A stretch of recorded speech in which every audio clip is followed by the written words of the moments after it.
Graça e paz, irmãos. Eu me chamo Carolina Fernandes e estamos novamente aqui na Tríade para falar sobre a palavra do Senhor.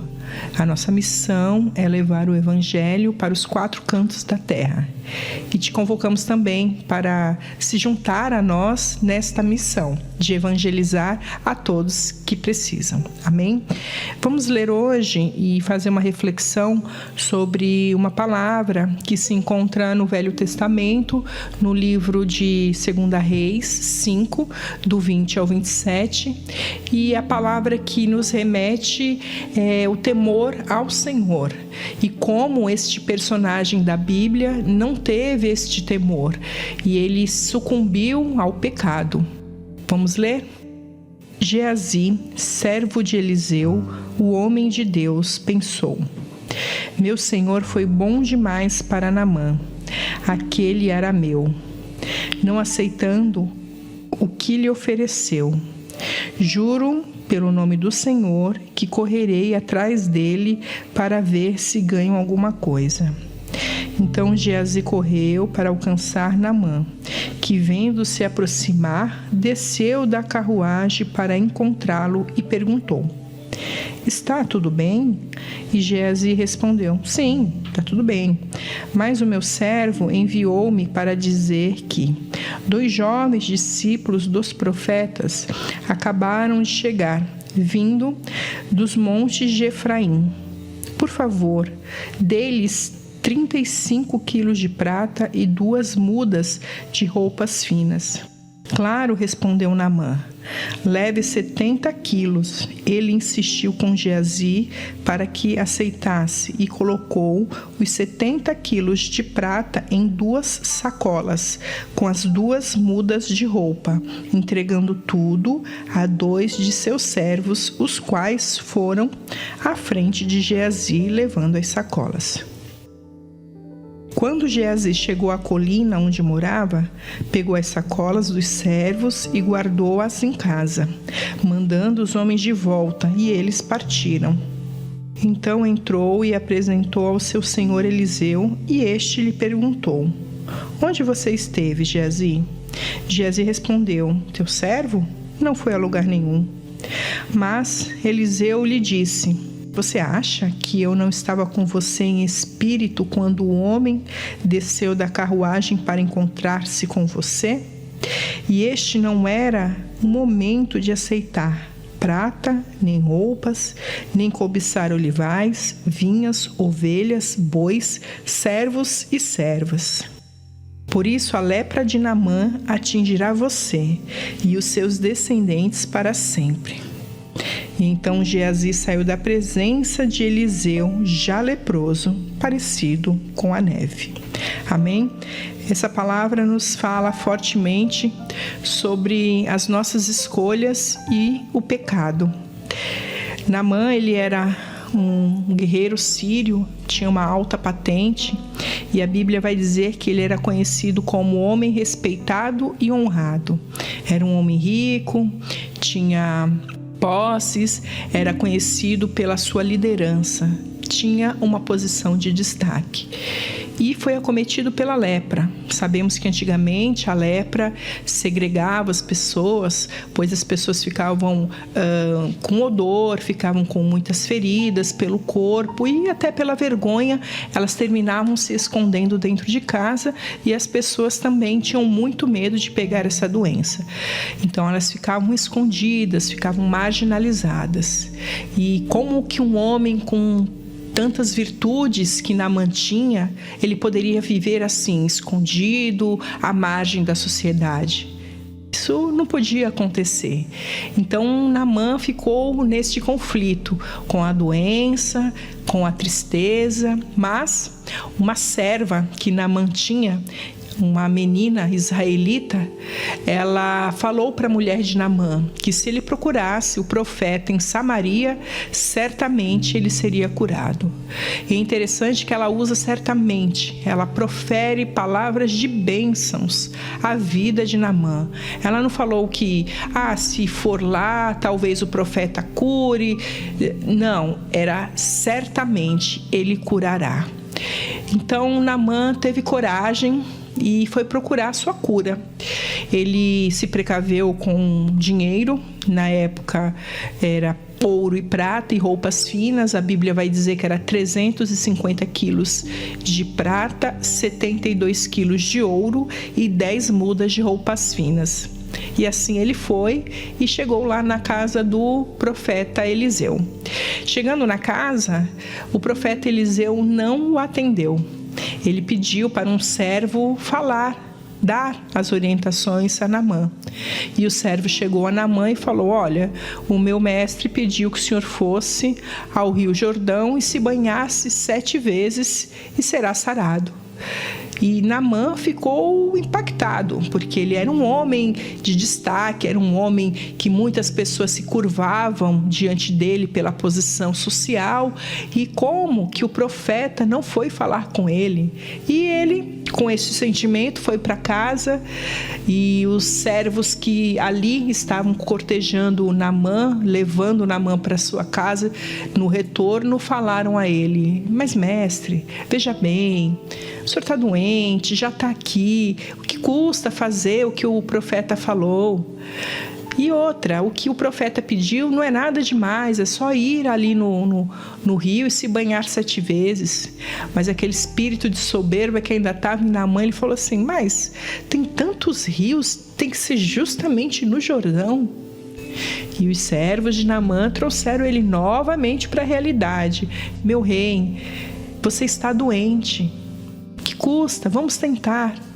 E de tanto que os servos falaram, convenceram Naamã, e Naamã foi ao Rio Jordão. Banhou-se 7 vezes, e a Bíblia vai dizer que a pele de Naamã, após 7 vezes banhado no Rio Jordão, ficou parecido como uma pele de criança. E ele foi curado. Muito alegre, muito feliz e grato, ele voltou com a sua comitiva à porta de Eliseu, e Eliseu vai falar: bom, o senhor ficou curado, que bom, também fico feliz. E Eliseu vai negar o pagamento que Naamã tinha trazido consigo. Apesar de Naamã insistir bastante para que ele aceitasse dinheiro, o profeta vai falar: não, isso é dom de Deus, eu sou apenas o mensageiro. E se despedem, e Naamã volta para sua casa com todo o recurso que ele tinha trazido, achando que iria comprar a cura dele. Até este momento ele não sabia quem era o nosso Deus, pois Deus não compra e não barganha por nenhum dom que ele dá a nós.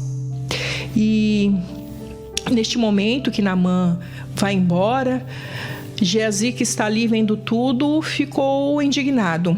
Neste momento, Geazi, ele é tomado por um espírito de cobiça, pelo espírito da mentira, pelo espírito da incredulidade, pois ele via o mestre dele, que era Eliseu, fazendo curas, milagres, prodígios, curava doentes, ajudava viúvas, enfim, fazia coisas que seria para agregar o reino, e ele achava que Eliseu deveria ganhar.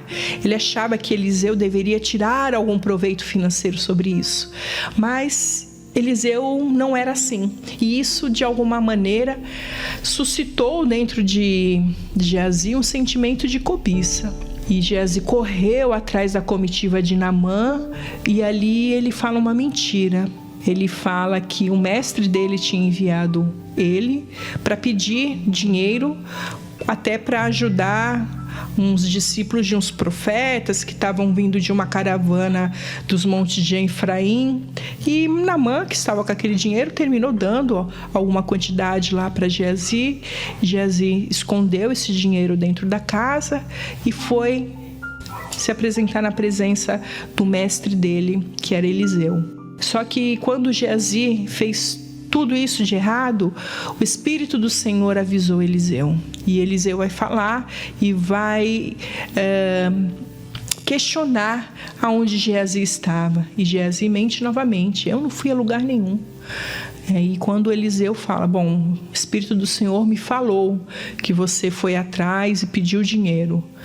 E da mesma maneira que a menina israelita proferiu palavras de bênçãos na vida de Naamã, Eliseu proferiu palavras de maldição na vida de Geazi. A Bíblia vai dizer que Eliseu falou que a lepra de Naamã iria para Geazi até os seus descendentes. Então, o que cabe para nós nessa reflexão toda? Geazi, ele tinha um líder espiritual, um mestre, que era Eliseu. Era um homem correto, era um homem bondoso, era um homem íntegro, e mesmo assim ele sucumbiu ao pecado. Mas quem é que pode, de repente, crucificar ou falar mal ou apontar as virtudes de Geazi? Afinal, Geazi era um homem de carne e osso como nós. Temos também o nosso Espírito Santo dentro de nós, que sempre nos mostra o que devemos fazer. Talvez o erro de Geazi é não ter conversado com o Espírito Santo, não ter orado antes a Deus. Certamente Deus iria falar com ele que aquela atitude que ele tomou era errada. Mas ele pecou e teve as consequências, inclusive para a sua descendência. Hoje em dia, a nossa vida corrida, o nosso frenesi vai aqui, vai ali, a vida de escassez, a vida de problema, a vida de conflito, sempre nos colocam em situações que muitas vezes não colocamos na mão do Senhor. Antes de dar aquele passo decisivo, em vez de orarmos, clamarmos ao Senhor que nos direcione, a gente ouve o mundo, mas não ouve o Senhor. Foi mais ou menos isso que aconteceu com Geazi. Ele tinha tudo para ser um moço íntegro conforme o seu mestre, mas pecou. E não foi o diabo nem o inimigo que pegou ele pelo colarinho ou pegou ele pelo gibão e levou ele lá na carruagem. Não, foi o sentimento que ele deixou crescer dentro de si. Foram as escolhas que ele teve para a vida dele que fez consequências graves para ele e para os seus descendentes. Então, que essa reflexão nos permita pensar que devemos sempre entregar tudo nas mãos do Senhor. Antes, conversar com o Senhor. Antes, pedir a orientação do Senhor. Então, que tudo, o nome de Deus seja louvado em nossas vidas. Assim, com certeza, teremos mais chance, teremos mais fortaleza, teremos mais consistência diante de qualquer situação, seja ela do pecado, do perigo ou de qualquer adversidade. Que em tudo o nome do Senhor seja louvado. Amém? Vamos orar, irmãos? Senhor meu Deus, obrigado, Senhor, por mais este momento, por mais esta palavra, Senhor, que podemos trazer aqui para os nossos irmãos. Que o Espírito Santo que Tu deixaste para nós, Senhor, possa cada dia mais estar em nossos corações, possa estar cada dia mais presente, Senhor, nos lares, nas igrejas, nas casas, nas nossas mentes e em todos os momentos ser o nosso orientador, ser o nosso norte nesse mundo tão pecaminoso. Deus amado, fica conosco, Senhor. Nos guarda a Tua igreja na face da terra, Senhor. Que possamos a cada dia mais e mais termos a consciência que a salvação não há outra a não ser em Ti, Senhor. Que possamos ter ânimo, Senhor, para caminhar por estes dias tão atribulados, uns dias tão difíceis, que Tu tem visto aí dos céus, Senhor, como a Tua igreja vem andando, como a Tua igreja vem marchando nesta terra. Guarda a Tua igreja, livra-nos do pecado, livra-nos do mal, Senhor. É o que Te pedimos e Te agradecemos em nome de Cristo Jesus. Amém.